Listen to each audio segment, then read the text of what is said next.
今天做了一期特斯拉的财报分析，另外还有2家。下面我们来聊聊七姐妹的另外2个。昨晚美股收盘后，科技股的2大巨头同时发布财报，微软和麦子。微软收盘在420美元左右，财报后盘后跌了6到7%，麦的盘后却暴涨8到9%，同样是超出预期，同样是在人工智能上砸重金。为什么市场反应完全相反？答案藏在数字背后。微软云业务首次突破500亿美元，但IRR增速只有39%，市场嫌慢了。Meta 营收增长24%，广告业务强劲，但更关键的是，扎克伯格宣布2026年资本支出要从720亿美元翻倍到1150亿到1350亿美元。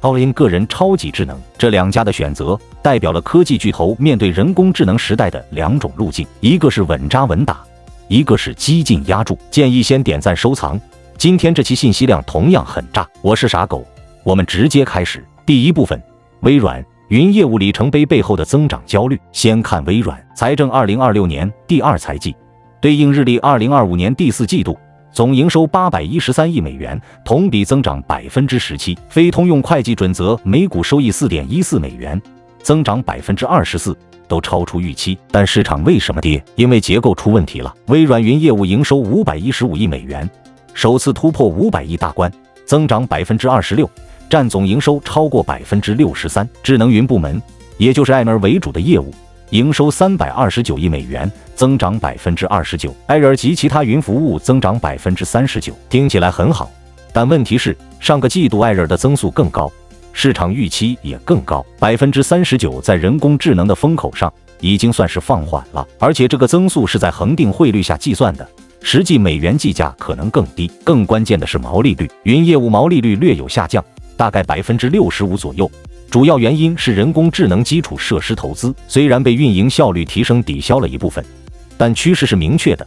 为了支撑人工智能，微软在牺牲短期利润率，这就引出了一个更核心的问题：微软在人工智能上到底投了多少钱？这些钱什么时候能赚回来？第二部分，375亿美元资本支出的投资回报困境。第2财季资本支出375亿美元，同比增长66%，其中2/3用于短期资产，主要是 GPU 和 CPU， 也就是人工智能训练和推理需要的芯片。首席执行官纳德拉在电话会议上说，他们要平衡4件事：挨着客户需求，第一方人工智能产品比如 Copilot 研发投入，还有设备替换。但他也承认，客户需求超过了供给能力。这意味着什么？微软现在处于一个尴尬的位置，需求爆棚，但产能跟不上，所以要疯狂砸钱买芯片，建数据中心。但这些投资什么时候能转化成利润？纳德拉用了一个词：早期阶段，翻译过来就是现在还看不到明确的投资回报时间表。第3财季的指引是营收806.5亿到817.5亿美元，中值812亿，符合预期。IRR 增速37%到38%。注意，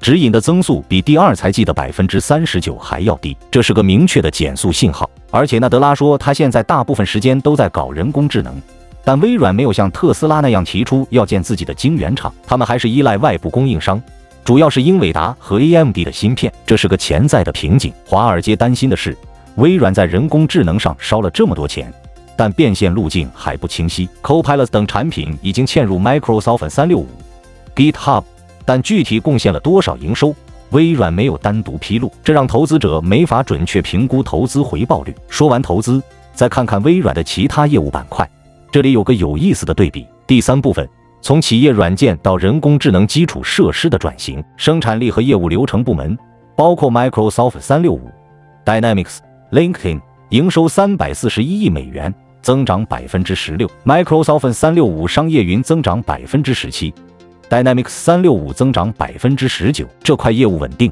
但增速一般。更个人化计算部门主要是 Windows 和游戏，营收下降了，主要是游戏业务拖累。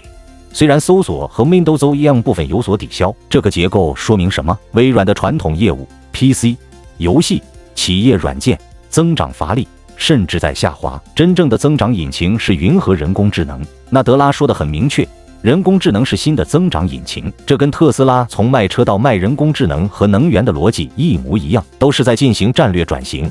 从硬件或传统业务转向人工智能驱动的服务。但微软的转型相对保守，他们没有像特斯拉那样激进地停掉传统产品线，而是在现有业务上叠加人工智能能力，比如 Copilot 嵌入 Office，Azure 提供算力 ，GitHub Copilot 帮开发者写代码，这是个闭环。Azure 提供算力 ，Copilot 和 GitHub 反哺数据，加速创新。但这个闭环的前提是，人工智能真的能提升用户体验和生产力，用户愿意为此付费。现在看，需求是有的，但变现还在早期。接下来我们看一些被忽略的细节，这些细节很能说明问题。第4部分，被忽略的细节与隐藏风险。第一，商业剩余履约义务6250亿美元，同比增长110%。这是什么意思？就是客户已经签了合同，但还没交付的订单。这锁定了未来的收入。110%的增长，说明企业客户对微软云和人工智能服务的需求确实很强劲。第二，股东回报127亿美元，包括股息和回购，现金流稳定，运营现金流大幅增长，这说明微软的基本盘还是很健康的。第三，员工没有裁员，跟特斯拉一样，微软在人工智能和研发上持续投入人才，但这也意味着劳动力成本在上升。第四，微软对 OpenAI 的投资影响了通用会计准则下的净利润。通用会计准则净利润385亿美元，增长60%，但这里面包含了 OpenAI 投资的账面收益。如果扣除这部分，增长没那么夸张。风险在哪？第一，资本支出持续高企。虽然纳德拉说第3财季会环比下降，但全年仍然是巨额投入。如果人工智能变现速度跟不上投资速度，利润率会继续承压。第二，毛利率下降趋势，云业务毛利率从以前的70%以上降到现在的65%左右，主要是人工智能投资拖累。如果这个趋势持续，对估值是个负面信号。第三，人工智能竞争加剧，谷歌的 Gemini、Anthropic 的 Claude 开源模型都在抢市场。微软虽然有 Azure 和 OpenAI 的优势，但领先优势能保持多久不好说。第四，对外部芯片供应商的依赖，不像特斯拉要建自己的晶圆厂，微软还是靠英伟达和 AMD。 如果供应链出问题，或者地缘政治风险加剧，这是个隐患。说完微软，我们切换到 Meta， 这是一个完全不同的故事。第5部分， Meta 广告现金牛支撑的激进压住， Meta 昨晚盘后暴涨8到9%，市场给了完全相反的反应。为什么？先看数字，2025年第4季度营收598.9亿美元，增长24%，每股收益8.88美元，增长11%，都超出预期。广告营收581.37亿美元，增长24%。应用家族总营收589.38亿美元，增长25%。这是 Meta 的核心业务，也是现金流。日活跃用户35.8亿，增长7%。广告展示量增长18%，平均广告价格增长6%。这个结构很健康，量价齐升，说明广告主需求强劲，用户粘性也在增强。Reality Labs 营收9.55亿美元，下降12%，主要是 Quest 硬件周期影响，但这不是重点，重点是扎克伯格在电话会议上说的话。他说，2025年是重建人工智能基础的一年，2026年是重大人工智能加速的一年。他要推进个人超级智能，还有智能代理，这将解锁新的产品和工作方式。这话听起来很有雄心，但背后是什么？是2025年在大模型竞争上的惨败和焦虑。第6部分，1150亿美元资本支出背后的焦虑与豪赌。Meta 第4季度资本支出221.4亿美元，全年722.2亿美元，这已经很高了。但扎克伯格说，2026年资本支出要达到1150亿到1350亿美元，这是什么概念？几乎翻倍，而且全年总费用要达到1620亿到1690亿美元，主要来自基础设施、折旧、第三方云服务，还有人才。为什么要这么激进？因为2025年 Meta 在人工智能大模型上栽了大跟头。1月底财报会上，扎克伯格还信心满满地说，我们对 Llama 4的目标是领先。结果4月5日 Llama 4发布，直接翻车。Meta 交给大模型竞技场的是针对评测指标优化过的特供版，跟开发者下载的正常版本不一样，这是在刷榜。被 Llama官方打脸后，正常版的排名从第2掉到第5，在第三方评测中更是垫底。更要命的是，Llama 3.3 刚发布1个月，DeepSeek AI就横空出世，在预算少得多的情况下取得了更好的成绩。Llama 3.3 服一面试就直接过时，这对扎克伯格的打击是巨大的。他的应对方式是什么？疯狂砸钱。2025年6月成立超级智能实验室，从苹果挖来前基础模型团队负责人庞若明开出综合价值超过2亿美元的天价方案，从 OpenAI、谷歌 DeepMind 重金挖角，迅速组建全明星阵容。去年12月30日还宣布以20亿美元收购中国人工智能应用 Minis。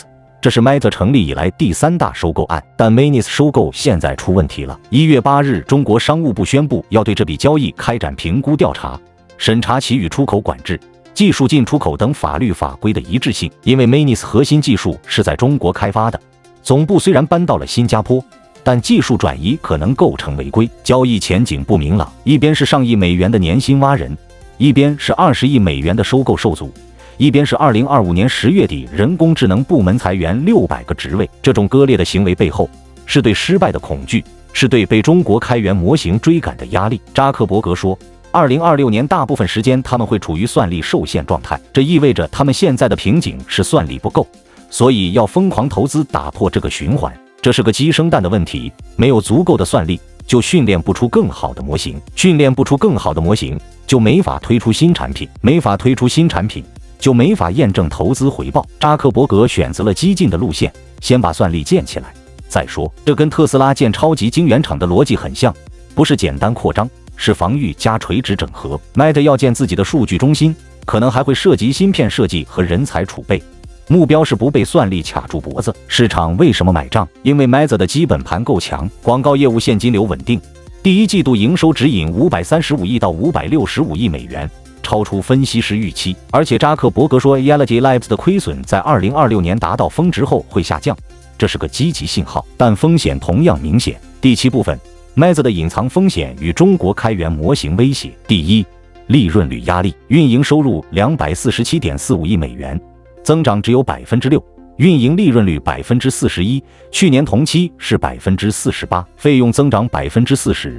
远超营收增长 24%， 这是在用利润换增长。第二，人工智能变现路径不清晰。 Meta AI 已经集成到产品里，但具体贡献了多少营收，有多少付费用户，没有披露。跟微软一样，投资回报率还是个未知数。第三，法律和监管挑战。 Meta 在全球面临反垄断调查、隐私监管、内容审核压力。 Minis 收购案现在遇到中国商务部审查就是个例子，如果监管收紧，会影响广告业务和人工智能发展。第四，也是最关键的，中国开源模型的竞争。扎克伯格自己也承认，中国发布的很多人工智能模型质量很高，而且不少是免费的，迭代速度很快。DeepSeek 1的出现直接让 Llama 3.3 过时，这个冲击是巨大的。如果中国开源模型在性能上追赶上来，Meta 的窗口期可能只有2到3年，这跟特斯拉面对中国机器人企业的威胁是一个逻辑。中国在规模化和快速迭代上有优势，如果技术差距缩小，竞争会非常激烈。而且 Meta 内部也有问题，人工智能研究院 FIRE 和产品部门正在割裂严重，前者负责基础研究，后者负责产品化，但两边协作很差。有前员工爆料说，在 FIRE 的时候发消息给遮奈的人，对方都不回。算力资源分配也是个矛盾点，我卡多了，你卡就少了，这在内部造成了很多摩擦。扎克伯格的应对方式是加速 all in。 他说2026年要推出新的模型，智能代理要真正 work， 个人超级智能要开始落地。如果这些都能实现， Meta 可能重新定义社交和内容体验。如果实现不了，1000多亿美元的投资就会成为负担。现在把视角拉高，看看这两家公司的战略差异。第8部分，两种路径，稳健的微软与激进的 Meta。 微软和 Meta 都在人工智能上重金压注，但路径完全不同。微软是稳扎稳打，他们有企业客户的稳定需求，有 Azure 的现金流，有 Office 和 Windows 的生态。人工智能是在现有业务上叠加能力，不是推倒重来。纳德拉说早期阶段，意思是我们慢慢来，先验证再扩张。资本支出375亿美元看起来很高，但相比 Meta 的1150亿到1350亿还是保守的。而且微软的投资回报周期可能更短，因为企业客户愿意为生产力工具付费。但问题是，稳健意味着增速受限。Azure增长 39%， 听起来不错，但在人工智能的风口上，这个速度可能不够快。如果谷歌、亚马逊或者新玩家加速追赶，微软的领先优势会被削弱。而且微软对外部供应商的依赖是个隐患，他们没有像特斯拉或者 Meta 那样激进的垂直整合，还是靠英伟达的芯片。如果供应链出问题，他们会被卡住 ，Meta 是激进压住，扎克伯格要翻倍资本支出，奥恩个人超级智能，这是个极端的选择，但他有底气，因为广告业务够强，现金及有价证券816亿美元，长期债务587亿美元，自由现金流稳定，而且 Meta 在垂直整合上比微软激进得多，他们要建自己的数据中心，可能涉及芯片设计。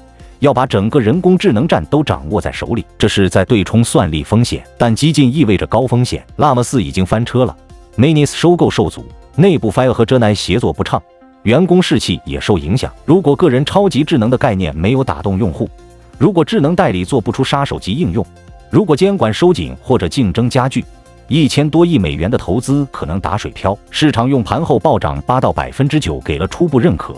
但这只是对愿景的认可，不是对执行的认可。真正的考验在2026年，新模型能不能如期推出，智能代理能不能真的 work， 个人超级智能能不能落地， Manis 收购能不能通过审查。第9部分，七姐妹的人工智能军备竞赛。把微软和 Meta 的财报放在更大的背景下看，就是美国科技七姐妹的人工智能军备竞赛。苹果今天晚上发财报，市场预期每股收益1.73美元，谷歌2月4日。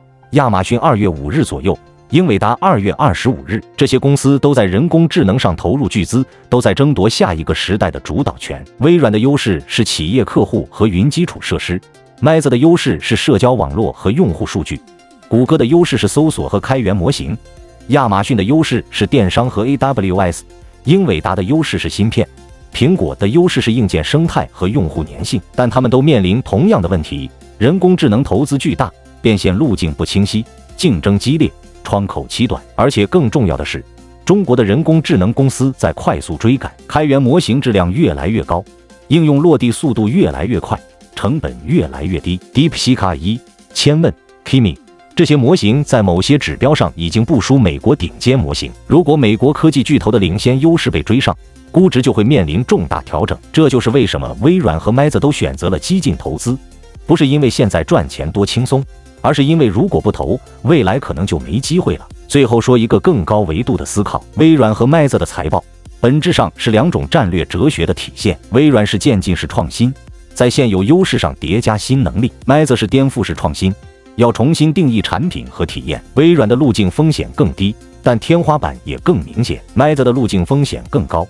Llama 4的翻车， Manis 收购受阻，内部管理问题，这些都是真实存在的挑战，但如果成功，想象空间更大。市场用跌6到7%和涨8到9%给出了初步判断，投资者更看好激进的愿景，而不是稳健的执行。但这只是开始，真正的考验在接下来几个季度。人工智能时代的规则还没定，谁能跑出来还不好说。但有一点是确定的，这场军备竞赛不会停，投资只会越来越大，竞争只会越来越激烈，而中国的追赶速度可能比所有人想象的都要快。好了，以上是今天的资讯，所有观点仅代表我自己，不习者勿喷或者出门左转。我是傻狗，喜欢就点赞、转发、订阅。明天同一时间继续深挖，汪汪。